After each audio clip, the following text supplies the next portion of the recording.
दोस्तों, अगर आप एक ऐसा पीसी असेंबल करवाना चाहते हो जो 3 डिस्प्ले कनेक्ट हो सके, 4K लेवल की वीडियो एडिटिंग हो सके, ऑटोकैड के लिए भी बेस्ट रहने वाला है, ट्रेडिंग के लिए भी बेस्ट रहने वाला है और गेमिंग के लिए बेस्ट रहने वाला है। सबसे बड़ी बात यह है कि बहुत से कस्टमर का ये कहना है कि एक बजट के अंदर ऐसा पीसी लाया जाए जिसके साथ हम 3 डिस्प्ले चला सके। एडिटिंग वालों के लिए भी ये डिमांड थी और ट्रेडिंग वालों के लिए भी डिमांड थी कि भाई तीनों डिस्प्ले अलग अलग वर्क करनी चाहिए और हमारे पास 30 से 40 हज़ार रुपये खर्च करना मतलब पॉसिबल नहीं है। अलग से हम ग्राफिक कार्ड 4 डिस्प्ले वाला नहीं ले सकते। आपको बताना चाहूँगा दोस्तों कि जिन भाई ने ये पीसी का ऑर्डर दिया है उनका भी यही कहना था कि मेरे पास 20 से 30 हज़ार रुपये एक्स्ट्रा नहीं है कि मैं अलग से ग्राफिक कार्ड खरीद सकूं। एक ऐसा पीसी बताओ, एक ऐसा मदरबोर्ड आप ले लो जिसके साथ 3 डिस्प्ले चलनी चाहिए। और कस्टमर का ये भी कहना है कि अगर 2 डिस्प्ले चली तो मैं पीसी बाय नहीं करूँगा, 3 डिस्प्ले मिनिमम चलनी चाहिए, तीनों अलग अलग वर्क करनी चाहिए। आपको दोस्तों बताना चाहूँगा इस वीडियो के अंदर कंप्लीटली आपको गाइड करने वाला हूँ कि क्या क्या एसेसरी ली है, क्या कॉस्ट रहने वाला है और तीनों डिस्प्ले कनेक्ट करके बताऊंगा किस तरह से अपने 3 डिस्प्ले कनेक्ट करनी है, वो भी आप सीख जाओगे। और आपको बताना चाहूँगा इन फ्यूचर में इस पीसी को बाय करोगे तो आपके पास एक प्रूफ भी रहेगा कि वाकई में इस पीसी के साथ 3 डिस्प्ले अलग अलग वर्क कर रही है। जिन भाई ने ये ऑर्डर दिया उनका नाम है नवनीत कुमार शुक्ला और ये रहने वाले गुजरात के अंदर आनंद से इन्होंने ऑर्डर किया। उनका स्टूडियो चलता है सुरधारा रिकॉर्डिंग स्टूडियो और आपको बताना चाहूँगा अपने स्टूडियो के लिए इन्होंने एक अलग से स्पेशली पीसी असेंबल करा रहे, वो भी लेटेस्ट टेक्नोलॉजी वाला i5 के अंदर 14 जनरेशन का पीसी रहने वाला है। पीसी के साथ क्या क्या एसेसरी रही है वन बाय वन बताने वाला हूँ, वारंटी भी बताने वाला हूँ और एक एस्टिमेट आपको कॉस्ट भी बताने वाला हूँ कि क्या कॉस्ट में ये पीसी आपके रहने वाला है। सबसे पहले तो आपको बताना चाहूँगा i5 के अंदर 14400 प्रोसेसर लिए लेटेस्ट टेक्नोलॉजी वाली प्रोसेसर है और 3 साल की वारंटी आएगी इंटेल ब्रांड द्वारा, पूरी सील पैक रहने वाली है और इसके साथ आपको हैवी वाला ओरिजिनल कूलिंग फैन साथ में मिलता है।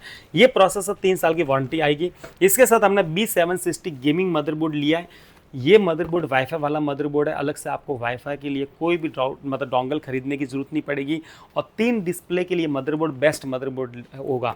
जिस भी भाई ने इस मदरबोर्ड के साथ पीसी असेंबल करवाया तो उनको कहना चाहूँगा कि आप 3 डिस्प्ले अलग अलग चला सकते हो। हाई डेफिनेशन में 2 डिस्प्ले चलेगी और एक डिस्प्ले वीजे केबल के साथ चलेगी, लेकिन जो वीजे केबल के साथ डिस्प्ले चलेगी वो भी एक प्रॉपर वे के अंदर ही चलेगी। ये बात आपको हमेशा ध्यान रखना। इस मदरबोर्ड के अंदर आपको HDMI, DP और VGA तीनों पोर्ट देखने को मिलते हैं, इसलिए आपको कहता हूँ कि DP और VGA से 2 डिस्प्ले हाई डेफिनेशन में चला सकते हो। तीसरी डिस्प्ले भी अगर चलानी है तो आप VGA केबल लगा के भी चला सकते हो। तीनों डिस्प्ले अलग अलग वर्क करने वाली है, मतलब कि आप ट्रेडिंग का काम करते हो तो बेस्ट है, अगर आप एडिटिंग का काम करते हो तो भी ये पीसी आपके लिए बेस्ट है। और इसके अंदर आपको एक एंटीना मिलता है जो हाई रेंज के लिए प्रॉपर रहता है। तो ये पीसी ये मदरबोर्ड आपके लिए बेस्ट मदरबोर्ड रहने वाला है। 3 साल की वारंटी आने वाली गीगाबाइट का मदरबोर्ड रहने वाला है। इसके साथ में 512 GB की अडाटा के अंदर NVMe लिए 5 साल की वारंटी के साथ आने वाली है। 16 GB की 2 रैम लिए कस्टमर ने, 32 GB टोटल रैम लिए अडाटा ब्रांड के अंदर 3200 mAh और 5 साल की वारंटी आने वाली है। इसके साथ कस्टमर ने 4 TB की हार्ड डिस्क ली है, WD ब्लू की हार्ड डिस्क रहने वाली है, देख सकते हो। और ये 2 साल की वारंटी आने वाली है। इसके साथ 550 वाट का हमने कूलर मास्टर का पावर सप्लाई लिया है जो कि 5 साल की वारंटी के साथ आने वाला है। और आपको बताना चाहूँगा ये वाला हमने कैबिनेट लिया है। ये कैबिनेट सबसे ज़्यादा डिमांडिंग में इसलिए चलता है क्योंकि इसके अंदर आपको RGB कंट्रोल स्विच मिल जाता है जिससे आप इसकी लाइटें आप चेंज कर सकते हो और अगर अपने हिसाब से लाइटें बंद भी कर सकते हो। कई बार हम रात को काम करते हैं तो हमें लाइटें डिस्टर्ब देती है तो आप इसे बंद कर सकते हो, लेकिन फैन आपके चलते रहेंगे। फैन चलते रहेंगे तो इसके लिए कूलिंग प्रॉपर वेट होती रहेगी। आपको बताना चाहूँगा इसके अंदर 4 फैन लगे हुए हैं, लेकिन अगर इन फ्यूचर में आप एक्स्ट्रा को फैन लगाना चाहते हो तो इसके अंदर 2 फैन ऊपर और 2 फैन नीचे लगाए जा सकते हैं और ऑन ऑफ के स्विच आपको यहाँ पर मिलेंगे। इसके अंदर 3.2 का USB पोर्ट मिल जाता है, 2.0 के 2 मिल जाते हैं। बाकी देख सकते हो इस तरह का पैनल रहने वाला है। आपको बताना चाहूँगा दोस्तों इसके अंदर Windows 11 लाइफ टाइम के लिए एक्टिवेशन करके दूंगा, पूरा पीसी असेंबल करके दूंगा और ये पीसी आपके बजट में बेस्ट पीसी रहने वाला है। कस्टमर ने जो पीसी बाय किया है तो उन्होंने 4 TB के अलग से हार्ड डिस्क ली है और आपको बताना चाहूँगा इन्होंने 16 GB की 2 रैम ली है, इसलिए उनका बजट 1 लाख से ऊपर गया है। 1,03,000 में कस्टमर को डन किया है। लेकिन अगर आप चाहते हो कि मेरा बजट कम होना चाहिए तो मैं आपको बताना चाहूँगा आपका बजट 70 से लेके 80 हज़ार रुपये के बीच में है तो आप इसके अंदर 16 GB रैम लगवा दो। 16 GB की रैम स्किप कर देना और 4 TB की हार्ड डिस्क हम साइड में ले लेते हैं। तो इतनी एसेसरी मतलब कि आपको प्रोसेसर आ जाएगी, 16 GB रैम आ जाएगी, 512 GB NVMe, 70 और 80,000 के बीच का कॉस्ट रहने वाला है। प्राइस रोज़ की बढ़ रही है, अप डाउन होने की संभावना कम लग रही है, दिवाली तक ऑलमोस्ट बढ़ ही रही है। तो जिस दिन का भी आपको प्राइस का कोटेशन चाहिए, जिस दिन भी ये पीसी आपको बाय करना है आप वीडियो की लिंक को कॉपी कर देना, मुझे व्हाट्सअप कर देना, मेरा नंबर इसी वीडियो के साइड में दिया हुआ है।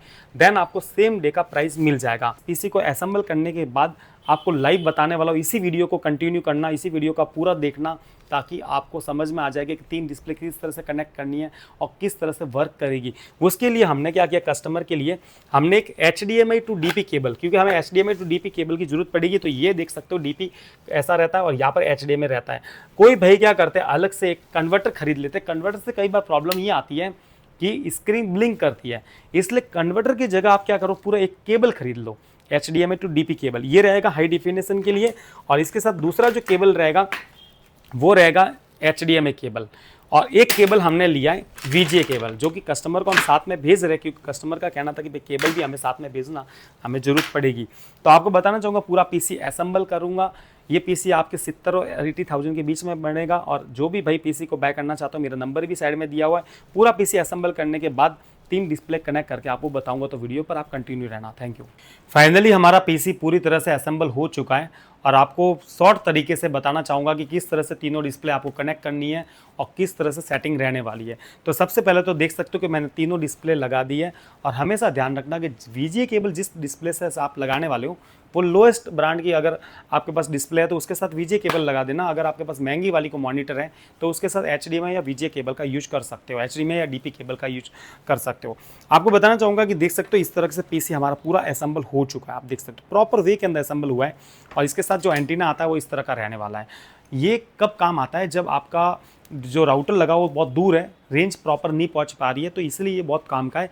इसको आप क्या करोगे, इस तरह से इसके साथ लगाओगे, यहाँ पर लगाने का ऑप्शन मिल जाता है, देख सकते हो, और इस तरह से इसके साथ आप कनेक्ट कर देना। बाकी मैं सारा आपको बताना चाहूँगा। बहुत से भाई क्या करते हैं, कीबोर्ड माउस के अंदर भी गलती करते हैं कि कीबोर्ड माउस के वायर आपको कहाँ लगाने हैं। तो मैं आपको बताना चाहूँगा, जब भी आप कीबोर्ड माउस लगाते हो इसके साथ USB, तो आपको 2.0 के अंदर लगाना है। ये बात हमेशा आपको ध्यान रखना। ऐसा इसलिए कह रहा हूँ मैं आपको, क्योंकि 3.2 के जो USB पोर्ट इसके अंदर देखने को मिल रहे हैं, ये हमेशा पेन ड्राइव के लिए होता है। जो अपने पास 3.2 की पेन ड्राइव होती है, या फिर कोई एक्सटर्नल हार्ड डिस्क होती है, SSD होती है, जो फास्ट डेटा कॉपी करता है, उसके लिए बने होते हैं। तो कई भाई क्या करते हैं, कीबोर्ड माउस तो 3.2 में लगा देते हैं, बाकी पेन ड्राइव लगाते हैं फिर 2.0 में, तो कोई मतलब नहीं रहता। ये बात आपको हमेशा ध्यान रखना। तो ये वाला तो वायरिंग हमारी हो चुकी है। पावर केबल हमने ऑलरेडी लगा दिया है, और इसके साथ हमने ये VGA केबल हम लगाएंगे। इसके साथ हम यहाँ पर ये DP केबल यहाँ लगेगा, देख सकते हो। ये HDMI केबल यहाँ लगेगा, आप देख सकते हो। यहाँ पर HDMI केबल का ऑप्शन अपने को मिल जाता है। इतना होने के बाद आपको कंप्यूटर को ऑन करना है। कंप्यूटर ऑन के लिए यहाँ पर आपको स्विच मिल जाता है, देख सकते हो। तो प्रॉपर वे के अंदर कंप्यूटर असेंबल हुआ, आप देख सकते हो। और जैसे आप ऑन करोगे तो ये ध्यान रखना कि डिस्प्ले आने में थोड़ा टाइम लगेगा, क्योंकि कई बार आप चालू करोगे तो 2 के अंदर डिस्प्ले आएगी, 1 के अंदर नहीं आएगी। तो एक बात ध्यान रखना, थोड़ा वेट करना। प्रॉपर तरीके से सारी चालू होने के बाद डिस्प्ले सभी के अंदर दिख जाएगी आपको। तो आप देख सकते हो कि ये कंप्यूटर हमने चालू कर दिए।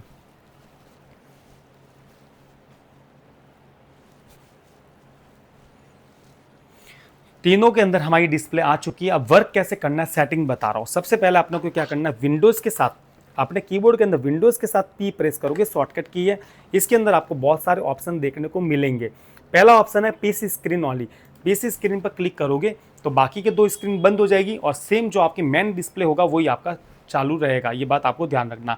डुप्लीकेट का मतलब ये होता है कि जैसे आप डुप्लीकेट पर क्लिक करोगे तो सारी डिस्प्ले आपके दिखेगी एक साथ। और आपको बताना चाहूँगा इसका यूज़ कब होता है, जब आप देखते होगे कई बड़े बड़े प्रोग्राम होते हैं तो सारी डिस्प्ले पर एक ही शो चल रहा होता है, तो ये डुप्लीकेट का यूज़ होता है। ये बात आपको ध्यान रखना। अब आपको मैं बताना चाहूँगा, इसके अंदर फिर से विंडोज़ के साथ की प्रेस करेंगे, और इसके अंदर एक ऑप्शन आता है एक्सटेंड। एक्सटेंड का मतलब ये होता है कि आप जितनी भी डिस्प्ले है, अगर आप ट्रेडिंग का काम करते हो, एडिटिंग का काम करते हो, सारी डिस्प्ले पर अलग अलग वर्क करना है, तो आप हमेशा एक्सटेंड का यूज करोगे। ये बात ध्यान रखना। और मेन इसी फंक्शन का यूज हमें करना रहता है। इसी फंक्शन की वजह से ही हम PC 3 डिस्प्ले वाला या 2 डिस्प्ले वाला बनवाते हैं। और आपको बताना, लास्ट जो है वो सेकंड स्क्रीन ओनली, मतलब सेकंड स्क्रीन आप किससे रखना चाहते हो, इससे रखना चाहते हो, इससे रखना चाहते हो, जिससे भी रखना चाहते हो, सेकंड स्क्रीन को सिलेक्ट करोगे तो मेन डिस्प्ले तो बंद हो जाएगी, और जो आपकी सेकंड स्क्रीन है वो चालू हो जाएगी। तो ये बात ध्यान रखना। तो सेकंड स्क्रीन अपने हिसाब से सेट कर सकते हो। फिर इसके अंदर मोर डिस्प्ले सेटिंग का एक ऑप्शन आता है, देख सकते हो। इसके ऊपर आप क्लिक करोगे तो इसके अंदर ऑलमोस्ट आपको सेटिंग यहाँ दिखेगी। आइडेंटिफाई इसलिए करने का बोल रहा हूँ, यहाँ पर आइडेंटिफाई पर क्लिक करोगे तो आपको सारे कंप्यूटर के आइडेंटिफाई बताए, देख सकते हो। वापस बताना चाहूँगा 1 2 और 3 आपको लग रहा है कि मेरा 3 नंबर यहाँ आ रहा है और 2 नंबर वहाँ जा रहा है, तो आप क्या करोगे, डिस्प्ले को इधर उधर कर लेना ताकि वो सेट हो जाएगा। अब मैं आपको बताना चाहूँगा आप लेआउट किस तरह से यूज करोगे। ये इसका लेआउट बना हुआ है 1 2 3। क्यों ऐसा है, क्योंकि ये मेरी पहली डिस्प्ले, ये मेरी सेकंड और मेरी थर्ड। तो मैं क्या करूंगा, यहाँ से काम करते करते यू जाना चाहूँगा, तो मैंने इसलिए ये लेआउट ये रखा है और इससे मैं क्या करूँगा, ऐसे जा सकता हूँ। ठीक है। और अगर आप लेआउट बदलते हो, आपको लग रहा है कि मेरा ये फर्स्ट है लेकिन सेकंड डिस्प्ले यहाँ रहेगी, थर्ड मेरी यहाँ रहेगी, तो आप लेआउट को क्या करोगे, इधर उधर सेट कर लेना। जैसे ये यहाँ आ जाएगा, ये यहाँ आ जाएगा, जो भी करना चाहो, फिर इसको अप्लाई कर देना, देन ये अप्लाई हो जाएगा। तो लेआउट आपका फिर आपका लेआउट इस तरह वर्क नहीं करेगा, फिर इस साइड जाएगा, ये ध्यान रखना। तो इसी तरह ये चीज़ें आपको खासकर ध्यान रखना। मैं इसको यहाँ से कैंसिल कर रहा हूँ। अब आपको क्या करना है कि ट्रेडिंग का अगर आप काम करते हो तो किस तरह से काम रहता है मैं आपको बता रहा हूँ। सबसे पहले तो आपको बताना चाहूँगा कि जैसे कि मान लो मुझे यूट्यूब पर एक साइड मेरा मूवी चलती रहेगी, तो देख सकते हो यूट्यूब पर वापस आ गया। अगर आपको इस साइड लाना तो इसको इस साइड भी ला सकते हो। यहाँ पर आपको कोई वीडियो देखना है, किसी और को वीडियो दिखाना है, तो वो वहाँ पर वीडियो देख सकता है, कोई आपको डिस्टर्ब होने वाला नहीं है। फिर मैं कर्सर वापस यहाँ लेके आ रहा हूँ, देख सकते हो। अब मुझे लग रहा है कि भाई मुझे कोई ट्रेडिंग का चार्ट ओपन करना है, जो मुझे ट्रेडिंग करना चाहता हूँ, तो भाई यहाँ करना चाहता हूँ कि यहाँ करना चाहता हूँ, तो इसको यहाँ रख लो। तो ये भी काम, दोनों डिस्प्ले वर्क कर रही है। फिर आप यहाँ पर अपना तीसरा काम करना चाहते हो कि यहाँ पर आप लाइव कोई भी काम करना चाहते हो तो कर सकते हो। एडिटिंग भी सेम रहता है, वीडियो को एक्सपोर्ट करो, इंपोर्ट करो तो उस साइड कर लो, और वीडियो कोई दूसरा और काम करो तो इस साइड करो। तो इस तरह से ये डिस्प्ले वर्क करती है। इसलिए हमेशा ध्यान रखना कि पीसी के साथ अगर डोल डिस्प्ले चलाने का कनेक्टिविटी मिल रही है, 3 डिस्प्ले चलाने का कनेक्टिविटी मिल रही है, तो पूरा फायदा उठाओ। और दोस्तों, अगर आप भी कोई पीसी असेंबल करवाना चाहते हो, बेस्ट पीसी आपको असेंबल कराना है, जेन्युइन प्रोडक्ट के साथ कोई पीसी असेंबल कराना चाहते हो, तो 20% हम एडवांस लेते हैं, बाकी का सीओडी हो जाता है। 20% एडवांस लेने के पीछे वजह होती है कि कुरियर कहीं कैंसिल ना हो जाए। तो ये बात ध्यान रखना। जीएसटी वाली हमारी फर्म है, बाकायदा आपको बेस्ट प्रोडक्ट मिलेगी, जेन्युइन प्रोडक्ट मिलने वाली है। और मेरा नंबर इसी वीडियो के साइड में दिया हो, मुझे कॉन्टैक्ट कर सकते हो। और अगर आपको ये वीडियो अच्छा लगा हो तो अपने दोस्तों को शेयर जरूर करना हो, आगे भी सपोर्ट जरूर करते रहना, क्योंकि आगे भी आपको टेक्निकली वीडियो देखने को मिलते रहेंगे। Thank you.